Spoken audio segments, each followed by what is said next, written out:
सुप्रभात बच्चों। आज हम कक्षा 3 में हिंदी व्याकरण में फिर से स्वरों की मात्राओं का अभ्यास करेंगे ताकि हमें इसकी पहचान बहुत अच्छे से हो जाए। तो चलिए शुरू करते हैं। बच्चों, प्रत्येक स्वर की एक मात्रा होती है।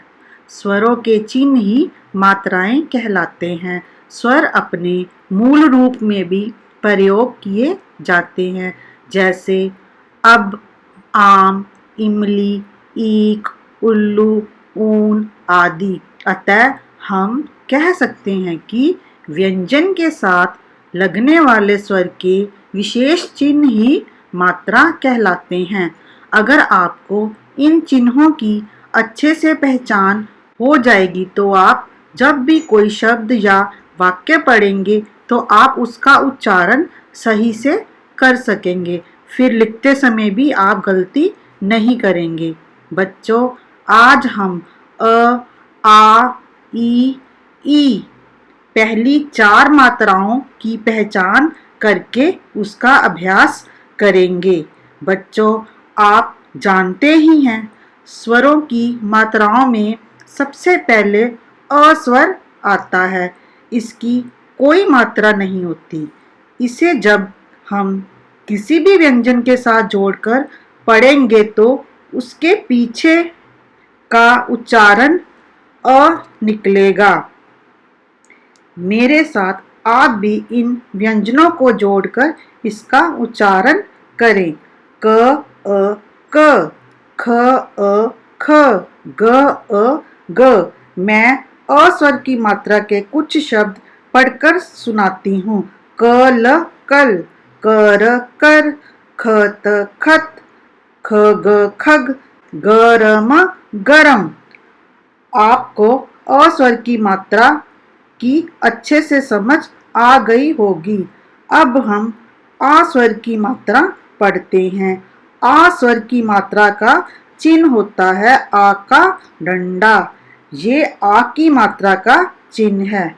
इसे भी हम किसी व्यंजन के साथ जोड़ते हैं तो हमारा पूरा मुंह खुलता है, जैसे क, आ, का, ख, आ, खा। ग को आ का डंडा क्या बना? गा। अब कुछ आ की मात्रा के शब्द पढ़ते हैं। क को आ की मात्रा का, म क्या बना? काम। इसी तरह काल, खास, खाना, गाय, गाना। इन शब्दों में जितनी भी लाल रंग की डंडी नजर आ रही है, ये सभी आ की मात्रा के चिन्ह हैं। अब मैं आपको ई स्वर की मात्रा की पहचान करवाती हूँ। ये ई की मात्रा है। ये किसी भी अक्षर के आगे से लगाई जाती है। जब कोई भी अक्षर लिखेंगे उसके आगे ई की मात्रा लगाते हैं तो उस अक्षर की आवाज को हमें छोटा करके बोलना होता है। यदि इसे भी हम क, ख, ग से मिलाकर इसका उच्चारण करते हैं, क के साथ ई की मात्रा जोड़ने पर बना कि, ख के साथ ई की मात्रा जोड़ने पर शब्द बना कि। इसी तरह गी। अब कुछ मात्रा ई के शब्द भी हम यहाँ पढ़ते हैं। क को छोटी की मात्रा या क्या बना? किया।